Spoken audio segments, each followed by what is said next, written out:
अस्सलामुअलैकुम दोस्तों, हकीम health tips में आपको खुशामदीद कहते हैं। आपकी खिदमत में हाजिर हूँ एक नई वीडियो के साथ। आज की वीडियो में मैं आपको मोटापे से निजात का तरीका बताऊंगा। इसमें ना तो मैं आपको कोई नुस्खा बताऊंगा, ना ही मैं आपको इसमें वर्जिश के तरीके बताऊंगा, बल्कि आप जो खाना खाते हैं उस खाना को खाने का एक ऐसा तरीका बताऊंगा जिससे आपको मोटापे से निजात मिल जाएगी और आप जो चाहें वो ग़िज़ा जो है वो इस्तेमाल कर सकते हैं। आज के मॉडर्न दौर में लोग खुद को तंदुरुस्त रखने की बजाय बल्कि गुड लुकिंग नज़र आने के लिए मोटापे का इलाज करवाते हैं।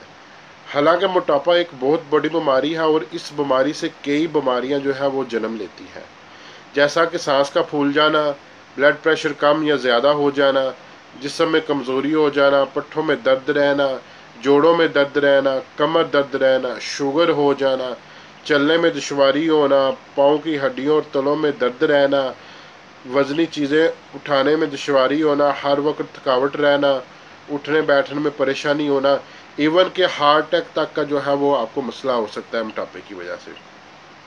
मोटापे की दो सबसे बड़ी वजूहात है। नंबर वन पे है जी बहुत ज़्यादा खाना खाना या वक्फे वक्फे से खाना खाना। नंबर टू है जी खाना जो है वो चबा कर नहीं खाना। जिस तरह एक मशीनरी जो है उसको हम लगातार अगर वो चलती रहे तो वो मशीनरी थक जाती है और उससे हम बेहतर कारकर्दगी लेने के लिए हम उसको जो है कुछ देर के लिए बंद कर देते हैं ताकि वो मशीनरी का जो है वो सांस ले ले, उसका बर्डन कम हो जाए और मशीनरी जब हम दोबारा चलाएं तो वो अच्छे तरीके से चले। इसी तरह इंसानी जिस्म जो है वो भी लगातार जो है वो काम करके थक जाता है और उस काम को जो है उसका बर्डन कम करने के लिए हम उसको जो है वो रेस्ट देते हैं ताकि वो जब दोबारा जो है वो काम करे तो वो अच्छे तरीके से काम करे। अब होता क्या है कि कुछ लोग जो है वो बहुत ज़्यादा खाना खाने का आदी होते हैं। वो खाना वो इस तरह से खाते हैं कि वो उनका खाना जो है वो पेट से मुंह तक आ जाता है। जब पेट से मुंह तक खाना आ जाता है तो उसका जिस्म जो है वो फुल फिल हो चुका होता है। अब जैसा कि ये मेरे पास बोतल है, ठीक है, ये बोतल के अंदर अगर पानी को मैं मकदार यहाँ तक मैं भर दूंगा इसको, तो मैं इसको शेक करूँगा तो वो पानी इसके अंदर नहीं हिलेगा, ठीक है। अगर इसकी मकदार कम होगी तो जब मैं इसको शेक करूँगा, ये जैसे इसके अंदर आवाज़ आ रही है तो ये पानी शेक होगा। इसी तरह से मैदे के अंदर अगर आप यहाँ तक खाना ले आएंगे तो मैदे को खाना हजम करने में बहुत ज़्यादा दुश्वारी पेश आएगी। जारी बात है मैदे को भी खाना जो है हजम करने के लिए खला चाहिए, उसको खला नहीं मिलेगा तो इस तरह से जो है वो जब वो खाना हजम करेगा तो उसको बहुत ज़्यादा ज़ोर लगाना पड़ेगा। अब उसमें दो चीज़ें होंगी, एक तो मैदा जो है आप ज़रूरत के मुताबिक जो है खाना हजम करके उसकी जो खुराक है वो आपके जिस्म को पहुंचा देगा, ठीक है। अगर वो ऐसा नहीं करता तो वो उस ज़ोर लगाकर उस खाने को हजम करता है, तो वो जब बहुत ज़्यादा ज़ोर लगाकर खाने को हजम करेगा तो जितना खाना उससे इजीली हजम होगा उतना वो खाना हजम कर लेगा। बाकी खाने को वो क्या करेगा, बाकी खाने को वो जिस्म एक साइड पे लगा देगा, तो वो चर्बी की शक्ल में आपके जिस्म एक साइड पे लग जाएगा, क्योंकि जिस्म को इतने ज़्यादा खाने की ज़रूरत ही नहीं थी जितना हमने यहाँ तक खा लिया था, तो जिस्म को तो खाने की कम मकदार चाहिए थी, तो वो बाकी खाने को साइड पे लगा देता है। और वो इसलिए साइड पे लगाता है कि जब मुझे दोबारा ज़रूरत पड़ेगी तो मैं जो है वो इस खाने को यहाँ से उठाकर फिर इसको हज़म करके जिस्म को खुराक पहुँचा दूँगा। अब हम लोग क्या करते हैं कि वो जब तक उसको जिस्म को दोबारा ज़रूरत पड़ती है तो हम और मज़ीद खाना खा लेते हैं। अब वो जो चर्बी लगा हुआ खाना है वो एक साइड पे रहता है जो हमारे मोटापे का बायस बनता है। अब नया खाना फिर आ जाता है, फिर हम यहाँ तक खा लेते हैं। फिर जब हम यहाँ तक खाते हैं तो वो मैदे को जितनी खाने की ज़रूरत होती है तो वो क्या करता है उतना इस्तेमाल करता है, बाकी फिर साइड पे लगा देता है। तो इस तरह वो मैदा उसको साइड पे लगाई जाता है, हम नया खाना उसको दे ही जाते हैं। हम उसको मौका ही नहीं देते कि वो जो पुराना उसके अंदर ग़िज़ा पड़ी हुई है वो उसको भी इस्तेमाल करे। तो इस तरह हमारा जिस्म जो है वो फूलता जाता है, बढ़ता जाता है। तो नंबर दो पे क्या है, नंबर दो पे ये है कि जब हम वक्फे वक्फे के साथ खाना खाते हैं, मसलन हमने अभी कुछ चीज़ खाई तो 15 मिनट गुजरे तो फिर हमने कोई चीज़ खानी शुरू कर दी, फिर 20 मिनट गुजरे फिर कोई चीज़ खानी शुरू कर दी थी, तो इससे क्या होता है, इससे मैदा वेट कर रहा होता है कि ये खाने को ख़त्म करे और मैं अपना हज़म करने का प्रोसेस जो है उसको वो चालू करूँ। तो वो जब उसका खाना जो है वो वक्फे वक्फे के बाद आ ही जाता है तो मैदा इंतज़ार करके करके जो है अखीर जो है मैदा उस खाने को हज़म करना शुरू कर देता है। तो फिर वही बात आ जाती है कि मैदे को जितनी ज़रूरत होती है वो उसको हज़म कर देता है, बाकी उसको साइड पे लगा देता है, जो आप लोगों के लिए जो है वो मोटापे का बायस बनता है। तो दूसरे नंबर पे क्या था? दूसरे नंबर पर है जी चबा कर खाना ना खाना।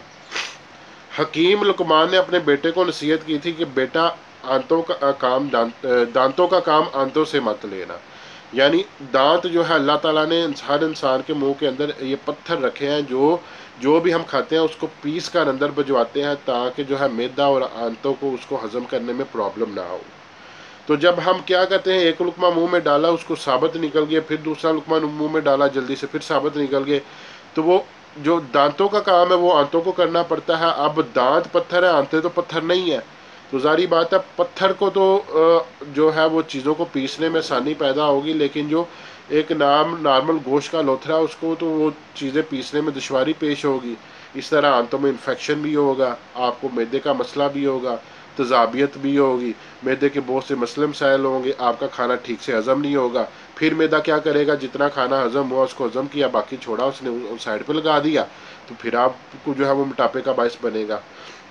तो इसलिए खाना जो है वो चबा कर खाना चाहिए, जैसा कि हदीस में आता है कि 7 मरतबा दाएं दांतों से 7 मरतबा बाएं दांतों से खाने को चबा कर खाएं।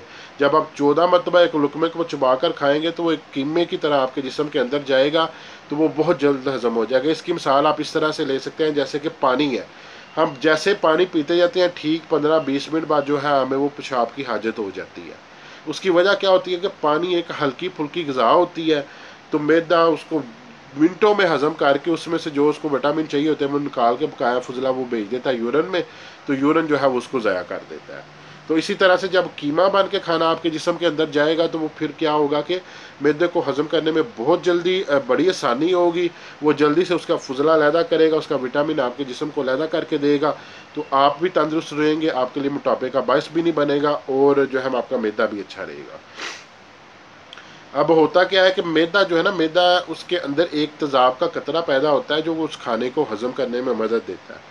अब अगर तो वो खाना कीमे की शक्ल में हुआ, तो कीमे की जब शक्ल में हो जाएगा वो एक तरह का पानी का होता है, तो वो सारे पानी के अंदर वो तेज़ाब का कतरा मिक्स हो जाएगा, तो वो खाना बहुत जल्द हजम हो जाएगा। और तेज़ाब का कतरा इतना ख़तरनाक होता है कि अगर वो तेज़ाब का कतरा इंसानी जिस्म के ऊपर लगाया जाए तो इंसानी जिस्म के ऊपर जो है वो सुराख हो जाए। तो अगर हम वो जो है साबित लुकमा जो है 1-2 बाइट दे के उसको अंदर निकल जाएंगे, तो वो तेज़ाब का कतरा एक लुकमे में जाकर गिरेगा, वो उस लुकमे को गालता रहेगा, बाकी लुकमे जो है वैसे के वैसे पड़े रहेंगे, मैदा उनको उठा के फिर साइड पे लगा देगा, तो वो फिर आपके मोटापे का बायस बनेगा। तीसरे नंबर पे सबसे बड़ी चीज़ क्या है कि हम लोग जब खाना खाते हैं तो हमारा जो ध्यान है वो खाने में नहीं होता। जब हमारे सामने खाना आता है तो हम मोबाइल पे वीडियो देख रहे होते हैं, गेम्स खेल रहे होते हैं। तो जब कोई चीज़ हमारे सामने आती है तो उसको दिमाग ने रीड करके उसकी इंस्ट्रक्शन दिमाग ने भेजनी होती है। तो वो होता क्या, जब हमारे सामने खाना आ जाता है दिमाग ने उसको रीड नहीं किया होता, हमारा जो है वो सारा जो का ध्यान है वो मोबाइल पे होता है, तो वो हम खा लेते हैं। पेट के अंदर जैसे ही वो ग़िज़ा जाती है, पेट दिमाग को मैसेज भिजवाता है कि कुछ मेरे अंदर आया है, तो आप जो है वो इंस्ट्रक्शन भेजो कि वो इसको हज़म करें। अब दिमाग क्या करता है, दिमाग जो है हर तरह के एसिडिटी, ठीक है, वो बैक्टीरिया उसको जो भी हज़म करने वाले जो भी उसके जरासीम है वो भिजवा देता है। तो वो क्या करते हैं, वो खाने को भी हज़म कर देते हैं, खाने के अंदर जो विटामिन होते हैं जिससे हमारे जिस्म को ग़िज़ा मिलनी होती है वो उसको भी वो जो है वो गाल देते हैं। यानी खाने सारे को वो गाल कर फुजला बनाकर जो है ना वो आपके जिस्म में भिजवा देते हैं। मैदे ने जारी बात है जहाँ पे काम किया होता है तो उसको कोई चीज़ नहीं खुराक की सूरत में मिलती, कोई उसको रिजल्ट नहीं मिलता, तो फिर उसके अंदर गैस और बदहज़मी होती है। तो फिर ये भी जो है वो गैस बदहज़मी जो है वो आपके लिए मोटापे का बायस बनती है। और सबसे बड़ी चीज़ ये है कि खाना जो है वो हमें सूरज के साथ खाना चाहिए और सूरज पे ही ख़त्म करना चाहिए। इसकी मिसाल आप इस तरह से ले लेते हैं कि इंसान जब फजर के लिए उठता है, ठीक है, नमाज वगैरह पढ़कर, तो अल्लाह ताला ने ज़ोहर की नमाज का टाइम जो है 2 बजे रखा हुआ है। आप देख रहे हैं दरमियान में कितना ज़्यादा वक्फ़ा है।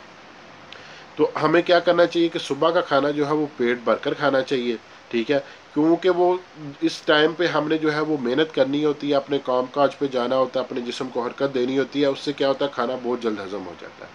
अब 2 बजे के बाद जैसे हम जोहर की नमाज़ पढ़ के आते हैं तो हमें खाना जो सुबह से कम खाना चाहिए, वो भी खाना जो है हम जोहर के बाद लेकर असर तक जो है हम फिर काम काज पे गुजारते हैं, तो वो फिर खाना हमारी मेहनत करने के दौरान जो है ना वो जिस्म हजम कर देता है। अब रात का खाना हम क्या करते हैं कि रात का खाना हमें मगरिब टाइम खाना चाहिए, उसकी मकदार जो है वो दिन वाले खाने से कुछ कम होनी चाहिए। हम क्या करते हैं जी, हम रात का खाना जो है वो दोस्तों में टाइम गुजार दिया, फैमिली में गुजार दिया। रात का खाना हमने जो खाना था मगरिब टाइम पे, ठीक है, तो मगरिब टाइम खाने से क्या होना था, उसके बाद हमने अपने दोस्तों के पास जाना था, घर के काम काज थे या फैमिली में बैठना था, नमाज इशा पढ़नी जानी थी, इस दौरान में वो खाना जो है वो हमारा हजम हो जाना था। अब हमने क्या किया, हमने जी नमाज भी पढ़ा है ईशा की, दोस्तों से भी मिला है, अब सोने का टाइम हुआ, जैसे ही 11-12 बजे हमने खाना खाया, खाना खाते सार हम सो गए, तो वो जिस्म को जो है वो सुस्ती जी पड़ गई, जिस्म के सारे अज़ा सो गए, तो वो रेस्ट करने लग गए, तो वो खाना फिर जो है वो आपका साइड पे लग गया, वो फिर आपका मोटापे का बायस बन गया। तो अब इसमें 3 केसेस है मेरे पास। नंबर 1 पे है जी, खाना जो है वो भूख रख कर खाना चाहिए। 100 में से 5% लोग हैं जो इस चीज़ को बर्दाश्त करते हैं कि वो खाना जो है बस इतना सा खाते हैं कि जो उसकी ज़रूरत पूरी करे, और हल्की फुल्की यानी भूख रख के खाना चाहिए, ताकि जो मैदे को उसको हजम करने में मसला ना हो। नंबर 2 पे आ जाते हैं जी, वो लोग हैं जी, वो कहते हैं जी अगर खाना हम पेट भर कर ना खाएं तो हमारा गुजारा ही नहीं है। तो उनके लिए मेरा मशवरा क्या है, उनके लिए मेरा मशवरा ये है कि वो जब खाना खाएं, खाने से पहले जो है पानी पिए, खाने के दरमियान में पानी का ज़्यादा इस्तेमाल करें। अगर आपने 2 रोटियां खानी है, उसमें क्या करें, आपने जब हाफ़ रोटी खा लिया 1 या 2 गिलास पानी पिए, फिर आप हाफ़ रोटी खा लिया तो आप 1 या 2 गिलास पानी फिर पिए। तो इस तरह आप जब हाफ़ रोटी खा के तकरीबन 3 बार रोटी खाएंगे, जहाँ पे आपने 2 खानी थी वहाँ पे आपकी 1.5 रोटी खाई जाएगी, और जिस्म भी पानी की वजह से आपको फिल हो जाएगा, और आपका जिस्म जो है वो आपको कहेगा जी आप फुल हो गया, अब आप रोटी छोड़ दो। तो पानी जो है, पानी जो जिस्म के लिए इतनी हैवी ग़िज़ा नहीं है, जिस्म वो मिनटों के अंदर जो है ना ऐसे ऐसे पानी हज़म करता है, तो वो पानी हज़म करके ग़िज़ा पे काम करना शुरू कर देगा, तो आपके पेट को मसला भी नहीं बनेगा, मैदे को मसला भी नहीं बनेगा। नंबर 3 पे वो लोग हैं जो कहते हैं जी हम पानी भी नहीं इतना पी सकते, लेकिन हमने खाना भी पेट भर के है। उनके लिए मेरा सबसे बेस्ट मशवरा ये है कि वो खाना पेट भर के खाएं, लेकिन चले पानी भी कम किए, लेकिन खाना चबा कर खाएं। खाना चबा कर खाएंगे तो उससे क्या होगा कि खाने कीमे की शक्ल में जाएगा, कीमे की शक्ल में जो आएगा तो वो पानी बन जाएगा। पानी की सूरत में वो उनका खाना बहुत जल्द हजम होगा। अगर उन्होंने ज़्यादा भी खाया होगा, कम से कम मैदा उसको हजम तो करेगा, उसको साइड पे तो नहीं लगाएगा, हजम करेगा, तो वह भी जो है ना वो उनके मोटापे को कम करने का बायस बनेगा। तो जो ज़्यादा खाना के शौकीन है, तो वो उनके लिए अगर सुबह पेट यहाँ तक खाना खाएं, कोई इतराज़ नहीं है, यहाँ तक खाना खाएं, लेकिन चबा कर खाएं, ठीक है। दिन में यहाँ तक ना खाएं, यहाँ तक खा लें, ठीक है। रात को यहाँ तक ना खाएं, ज़रा पेट तक खा लें। तो इस तरह से ये खाना खाएं। तो जो लोग भूख रख कर खाना खाते हैं ना, उनका मोटापा कंट्रोल होने की बजाय जो उनके अंदर ज़ाफ़ी जो चर्बी होती है ना, तो जिस्म को जैसे ही मैदे को ज़रूरत पड़ती है वो ज़ाफ़ी चर्बी को उठा के इस्तेमाल करता रहता है, और वो लोग स्मार्ट भी होते जाते हैं, और जो है वो खाना भी उनका जो है ना वो बेहतरीन ग़िज़ा पैदा करता है, ठीक है। जो लोग क्या करते हैं जी, वो पानी का ज़्यादा इस्तेमाल करते हैं और रोटी कम खाते हैं, उनके लिए भी यही है कि वो पानी और रोटी उनकी जल्दी हज़म होकर जिस्म से वो चर्बी लेता है मैदा और उसको हज़म करता है, तो वो लोग भी स्मार्ट हो जाते हैं, लेकिन भूख रखने वाले से ज़्यादा हिस्सा लेते हैं। तीसरे नंबर पे जो लोग जो पेट भरकर यहाँ तक खाना खाते हैं, उनके लिए है कि वो जितने मोटे हैं वो उतने ही मोटे रहेंगे, ठीक है।